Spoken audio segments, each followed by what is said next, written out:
फिर भी मैं जानना चाहता हूँ आपके विचार क्या चाहते हैं। जैसे मैंने अभी बुलाया, दोपहर को भी बात कर रहा था, क्या सोचते हैं आप कि मुझे ये मिल जाए? जैसे नहीं होती, हाँ आप तो गुरु जी कुछ न कुछ तो देंगे ही, क्या मिल जाए? फिर मैं बताऊंगा कि मैं क्या दे रहा हूँ आपको, बता के करूँगा। गुरु जी, मैं इस मार्ग में आगे बढ़ना चाहती हूँ, ध्यान करना चाहती हूँ, गहराई में जाना चाहती हूँ, प्रभु को प्राप्त करना चाहती हूँ। देखो, मेरी जो सोच है, मैंने कुछ साधकों से या साधिकाओं से, मतलब साधकों का मतलब साधिकाएं भी उसी में हैं, दोनों, मैंने धोखा खाया है। देखो कितना मैं स्पष्ट धोखा खाया। जब किसी को कुछ सिखा देते हैं ना, कुछ दे देते हैं, कुछ पावर दे देते हैं कुछ, तो फिर वो एक तरह का विरोधी से हो जाते हैं, और विरोधी भी हो जाते हैं, और कुछ तो विरोधी से हो जाते हैं, और पीठ पीछे फिर पता नहीं क्या क्या बातें कर। अरे जो कुछ था गुरु जी ने, क्या मेरा कर्म था तभी तो दिया। देखो मैं बता, मेरे साथ हो चुका, तभी थोड़ा मैं कठोर हो गया। नहीं नहीं, अब साधकों को मत दो, थोड़ा नीचे ही रहने दो, लगे रहने दो ना, समझ गए ना? तो इसलिए मैं आपको बहुत कुछ नहीं देने वाला हूँ, लेकिन फिर भी मैंने यहाँ आपको थोड़ा प्रेरित किया आने के लिए।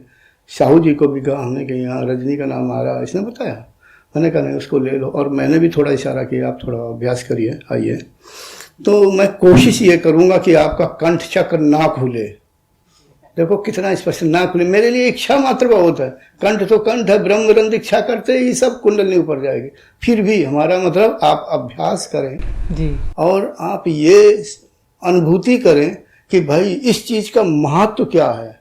अगर मैं आपका अभी ब्रह्मरंध्र तक यानी कंठ और आज्ञा और ब्रह्मरंध्र खोल दूंगा, तो जो मैंने दिया उसका महत्व नहीं समझेंगे। और जो यहाँ पर परिश्रम किया जाता गले पर, आज्ञा चक्र पर और ब्रह्मरंध्र, उसका महत्व नहीं जानेंगे। इसलिए मैंने सोचा कि कंठ ना खुले, लेकिन फिर भी थोड़ा हल्का सा दबाव देके और संकल्प दे करके कि हाँ भाई भविष्य में कंठ खुल जाए, कंठ चक्र खुल जाए, थोड़ा आप अभ्यास करें फिर खुल जाए। हाँ, आपको जो अनुभूति हो कंठ से संबंधित, या जो ये समझे कि अनुभव अच्छा है, तो आप मैसेंजर पर लिखना, तो आपके अनुभव में पढ़ लिया करूँगा। अगर उचित समझा तो उत्तर दूंगा, अगर ना भी उत्तर दूं, अगर जब ये हो कि गुरुजी ने पढ़ लिया उत्तर नहीं दिया तो कुछ सोचे ना, नहीं देना चाहता तो आप मुझे कुछ दिनों तक लिखती रहना।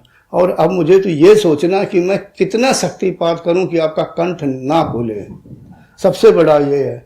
तो मैं डर डर के, यानी डर के नहीं, कंट्रोल मेरा कितना होगा कि खुल न जाए। ठीक है, देखो मैं कितना स्पष्टवादी हूँ। ऐसे स्वरूपानंद का हुआ, कंठ खोल रहा हूँ, ब्रह्मरंध्र खुल रहा है, और भी कुछ साधक हैं, तो अब मैं क्या कहूँ।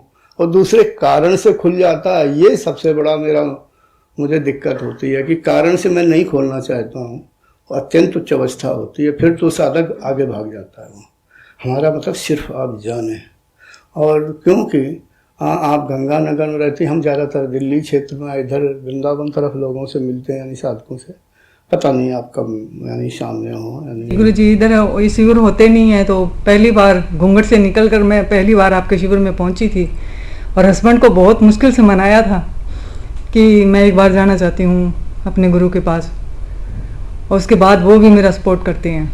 उन्होंने तो बड़ी तारीफ की, मुझे कहना नहीं चाहिए, इसीलिए मैंने बुलाया। मैंने कहा माइनस पॉइंट बताओ, अच्छाइयाँ मत बताओ कि नहीं सब। हमने कहा देखो आपकी धर्मपत्नी है, सभी तारीफ करते, तारीफ नहीं, लेकिन उन्होंने बताया ही नहीं। उन्होंने चलो भाई जी, कुछ कमियां थी नहीं, क्या बताते अच्छा हो? थी ही नहीं। ये तो मैं पहली बार सुन रहे हैं कि कमियां ही नहीं है। अरे मनुष्य जाति में कमियां होती हैं, कुछ ना कुछ तो होती हैं, चाहे स्त्री हो या पुरुष हो, कोई बने। फिर भी उन्होंने बहुत अच्छा बोला, यानी तब मुझे और अच्छा लगा कि उनका सपोर्ट, यानी आपके हस्बैंड का सपोर्ट है आपको, और वो खुश भी हैं। मैंने कहा देखो मैं बहुत ज़्यादा नहीं दूंगा, लेकिन फिर भी आपसे जानना ज़रूरी था, तो मैं उसको दूंगा, लेकिन थोड़ा रुक रुक कर दूंगा ताकि थोड़ा आप चलें। लेकिन अब मैं कंट्रोल करूंगा, समय ज़्यादा हो रहा। साधकों 10 मिनट ध्यान करेंगे, फिर प्रश्नोत्तर करेंगे, फिर ध्यान करके फिर आप लोग चले जाना। और मुझे कोई ऐसा लगा नहीं साधक कि मैं किस पर करूं, भाई साधना करते रहो, फिर कोई ऐसा लगा तो मैं देखूंगा। ठीक है, अब मैं फिर जल्दी जल्दी करूंगा, यानी मैं सोच नहीं पा रहा हूँ कि किसका आगे और करूँ। हाँ ध्यान करो, और आपको कुछ नहीं सोचना, सिर्फ ईश्वर को सोचना है और हमें जो करना है करना है।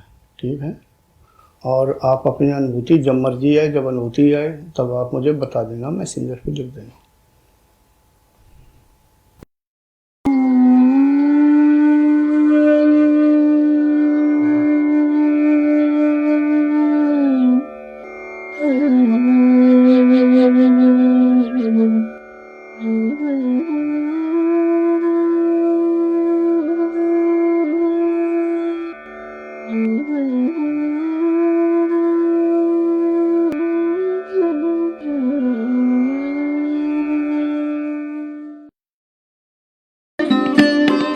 Thanks for watching. Remember to like, comment and subscribe.